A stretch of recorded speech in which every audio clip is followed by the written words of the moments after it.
दोस्तों, मैं आप सभी के लिए लेके आई हूँ कुमार गौरव सर के फुल पत्ती वाली क्लास का फटाफट रिवीजन क्लास। ये 1.5 घंटे की क्लास मात्र आपकी 10 मिनट में रिवाइज हो जाएगी और इस क्लास के हैंड रिटेन नोट्स भी आपको टेलीग्राम चैनल पर मिल जाएंगे। यदि आप चैनल पर नए हो तो चैनल को सब्सक्राइब अवश्य करें ताकि आपको नोटिफिकेशन मिलता रहे। चलिए शुरू करते हैं। 5 अक्टूबर 2023 करंट अफेयर का पहला क्वेश्चन, जो कि बेहद ही इम्पॉर्टेंट है एग्जाम के लिए।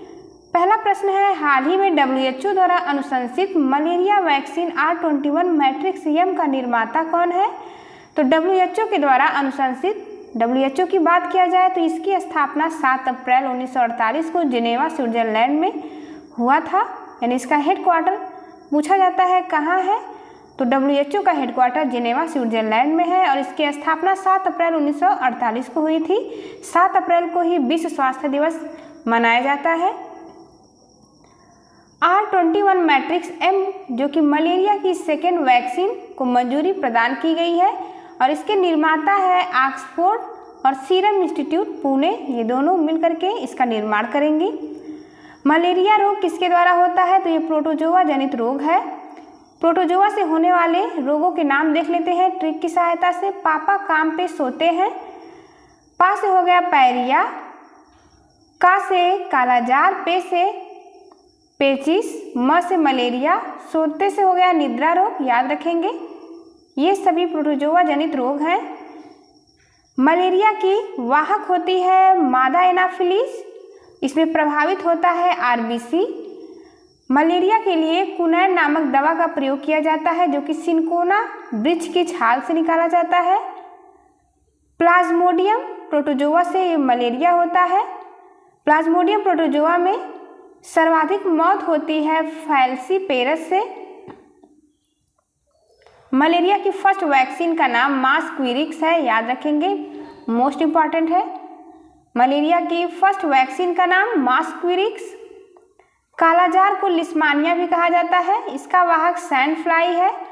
वर्ल्ड मलेरिया दिवस कब मनाया जाता है? तो विश्व मलेरिया दिवस 25 अप्रैल को मनाया जाता है। निद्रा रोग का वाहक कौन है? तो निद्रा रोग का वाहक सीसी फ्लाई है।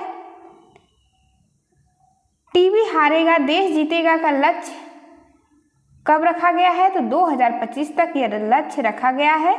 टीबी के वैक्सीन कौन है? तो टीबी का वैक्सीन का नाम है BCG का वैक्सीन लगता है, जिसका पूरा नाम है बैसिलस कालमेट-गुरिन। कोविशील्ड वैक्सीन की निर्माण किसने किया? तो कोविशील्ड वैक्सीन का निर्माण सीरम इंस्टीट्यूट पुणे के द्वारा किया गया। वर्ल्ड वैक्सीन एक्सीलेंस अवार्ड किसे प्रदान किया गया है? तो world vaccine excellence award Bharat biotech Hyderabad को प्रदान किया गया है। इसी कंपनी ने कोवैक्सीन, जो कि कोविड-19 का वैक्सीन था, निर्माण किया था।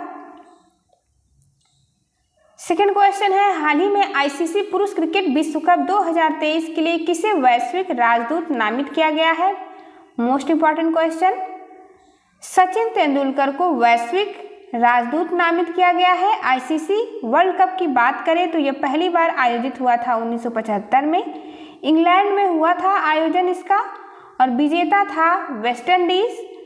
2023 में यह 13वें क्रम का होगा, जिसका अध्यक्ष यानी कि इसकी अध्यक्षता भारत के द्वारा की जाएगी। इसकी शुरुआत 5 अक्टूबर से हो रही है।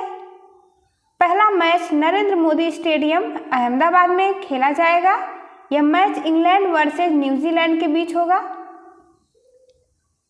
2019 में ICC क्रिकेट वर्ल्ड कप की विजेता इंग्लैंड था। 2023 में ICC क्रिकेट वर्ल्ड कप का शुभंकर क्रिप्टोवर्म है। इसमें 2 भागों में ये बटा है, एक मेल और एक फीमेल। मेल को टोक कहते हैं, जो कि बैट्समैन का प्रतीक है, और फीमेल में ब्लेज है नाम, जो कि बॉलिंग से रिलेटेड है, याद रखेंगे। थीम सॉन्ग इसका है दिल जश्न बोले। ब्रांड एम्बेसडर है शाहरुख खान।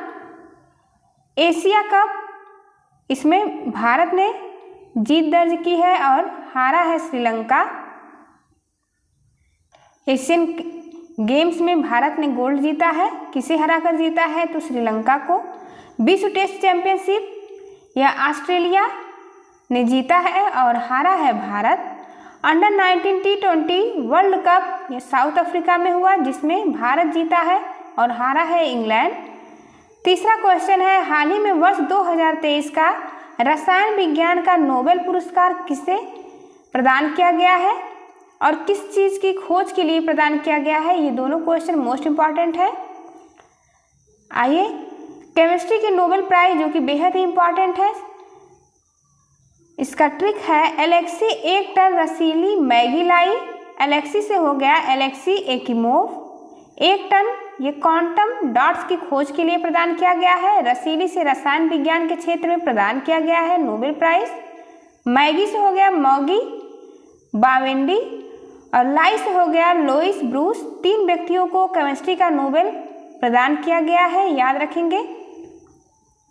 क्वांटम डॉट्स की खोज के लिए मोस्ट इम्पॉर्टेंट है। फिजिक्स का नोबेल जिसका ट्रिक है भांग पीकर फेरे लिए एनी प्रकाश के साथ। मेडिसिन का नोबेल देख लेते हैं। मेडिसिन और शांति का नोबेल इम्पॉर्टेंट है एग्जाम के लिए बेहद ही। भूखा काका मेरी विस्की दवाई में मिलाकर पी गया। आप इस ट्रिक की सहायता से याद रख सकते हैं। भूखा से हो गया हंगरी, काका से कैटलीना कोरिको जो कि हंगरी की निवासी हैं।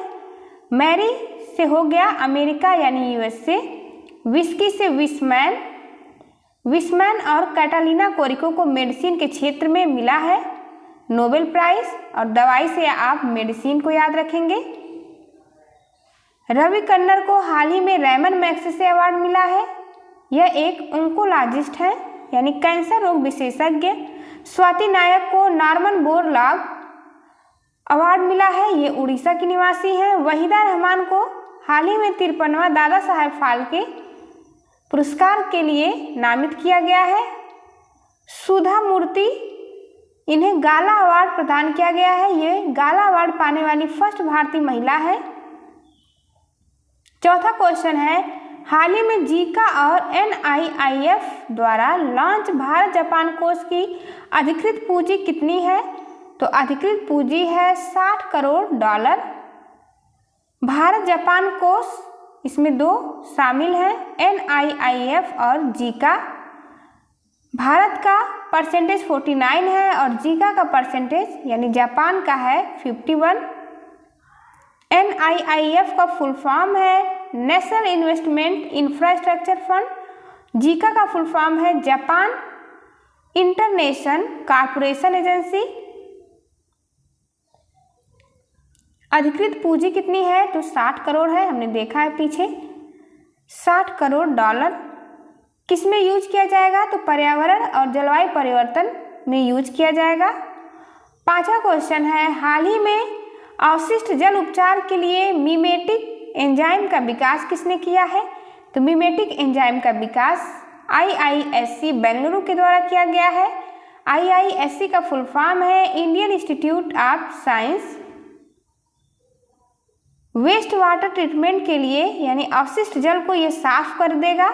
उद्योग से आने वाले अवशिष्ट जल को इफ्लुएंट्स कहा जाता है। इफ्लुएंट्स जो कि उद्योग के वेस्ट वाटर होते हैं, इसमें मिमेटिक एंजाइम मिलाया जाता है और सनलाइट के प्रेजेंस में 10 मीटर में क्लीन वाटर बन जाता है। झीलों में खरपतवार नष्ट करने के लिए कौन सा एयरबोट लॉन्च किया गया? तो उसका नाम है जल दोस्त। PET प्लास्टिक तोड़ने हेतु कौन सा एंजाइम इस्तेमाल किया जाता है? तो PET46 एंजाइम। लार में कौन सा एंजाइम होता है? तो लार में जीवाणुओं के भक्षण के लिए लाइसोजाइम होता है। पेट में कौन सा एंजाइम प्रोटीन पाचन में सहायक होता है? तो पेप्सिन नामक एंजाइम। पटना मेट्रो को कौन फंड दे रहा है? तो इसे फंड देगा जापान। चाक परियोजना संबंधित है छत्तीसगढ़ राज्य से, एजुकेशन से संबंधित है। फंड कौन देगा? तो वर्ल्ड बैंक के द्वारा। राजस्थान जैव विविधता एंड वानिकी में फंड कौन दे रहा है? तो फ्रेंच डेवलपमेंट एजेंसी यानी FDA एजेंसी देगी। जापान की बात करें तो जापान की राजधानी टोक्यो है। यहाँ की संसद का नाम डाइट है। मुद्रा यहाँ पे येन चलती है। PM फूमियो किसिडो है। सबसे बड़े द्वीप होन्शु द्वीप है। 6वां क्वेश्चन, प्रतिवर्ष विश्व अंतरिक्ष सप्ताह कब मनाया जाता है? तो 4 अक्टूबर से लेकर के 10 अक्टूबर के बीच विश्व अंतरिक्ष सप्ताह मनाया जाता है। इसकी थीम है स्पेस एंड इंटरप्रेन्योर। 4 अक्टूबर 1957 से 57 को स्पुतनिक फर्स्ट, जो कि फर्स्ट विश्व का उपग्रह है, इसे लॉन्च किया गया था। 10 अक्टूबर 1967 को स्पेस का मैग्ना कार्टा लाया गया। नेशनल स्पेस डे मनाया जाएगा प्रतिवर्ष 23 अगस्त को, क्योंकि चंद्रयान 3 का विक्रम लैंडर साउथ पोल पर लैंडिंग की थी सफलतापूर्वक। चंद्रयान 3 लॉन्च होगा, याद रखेंगे। चंद्रयान 3 14 जुलाई 2023 को लॉन्च हुआ है। किस रॉकेट से लॉन्च हुआ? तो LVM-3 M4 रॉकेट से लॉन्च हुआ है। इस रॉकेट का नाम अवश्य याद रखना है, LVM-3 M4 रॉकेट। आज़ादी सैट प्लस EOS-07 यह SSLV-D2 से लॉन्च किया गया है। DSSAR यह सिंगापुर का उपग्रह है, जो कि PSLV-C56 के द्वारा लॉन्च किया गया। 7वां क्वेश्चन है, हाल ही में चर्चा में रहे प्रोजेक्ट उद्भव का संबंध किससे है? तो प्रोजेक्ट उद्भव का संबंध इंडियन आर्मी से है।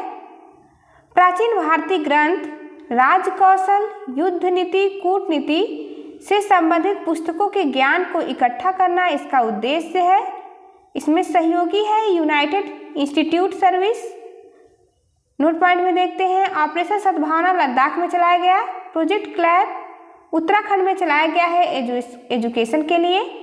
उद्गम पोर्टल RBI के द्वारा लॉन्च किया गया है लावारिस धन का पता लगाने हेतु। ऑपरेशन गंगा यूक्रेन में चलाया गया। ऑपरेशन कावेरी सूडान में चलाया गया। ऑपरेशन दोस्त तुर्की सीरिया में चलाया गया। ऑपरेशन करुणा म्यांमार में चलाया गया है। 8वां क्वेश्चन, हाल ही में 19वें एशियाई खेलों में तीरंदाजी स्पर्धा में पहली बार स्वर्ण पदक किसने जीता है? तो 19वां एशियन गेम्स का आयोजन हो रहा है होंगझो चीन में, याद रखेंगे।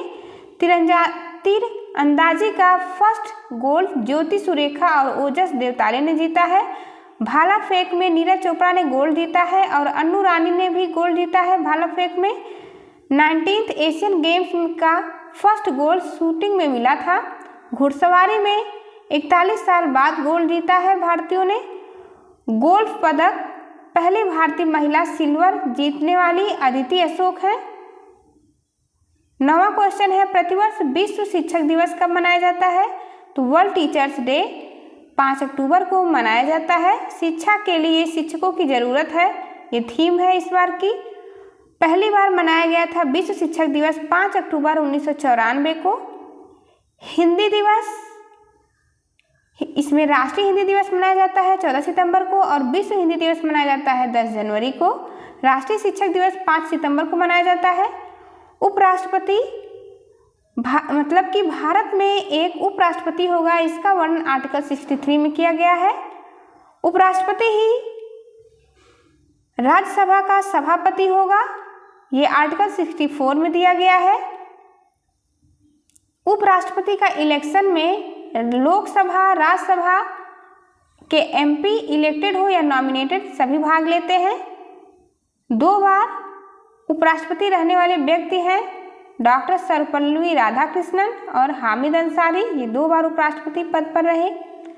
10वां क्वेश्चन है, हाल ही में GI टैग प्राप्त बसोहली पश्मीना क्राफ्ट का संबंध किससे है? तो कठुआ जिला में यह 100 साल से बनाया जाता है, जिसका संबंध जम्मू कश्मीर से है। बसोहली एक पेंटिंग है और पश्मीना शॉल है। GI टैग 1999 का अधिनियम है, जो कि 10 साल हेतु प्रदान किया जाता है। कम्बम अंगूर तमिलनाडु में। कारी शादी आम यह कर्नाटक का है, जिसे हाल ही में GI टैग प्रदान किया गया है। अगला क्वेश्चन है, जम्मू कश्मीर के उपराज्यपाल मनोज सिन्हा ने श्रीनगर से CRPF महिला बाइक अभियान यशस्विनी को किया प्रारंभ। Thank you for watching. चलिए मिलते हैं आपसे अगली वीडियो में, तब तक के लिए नमस्कार।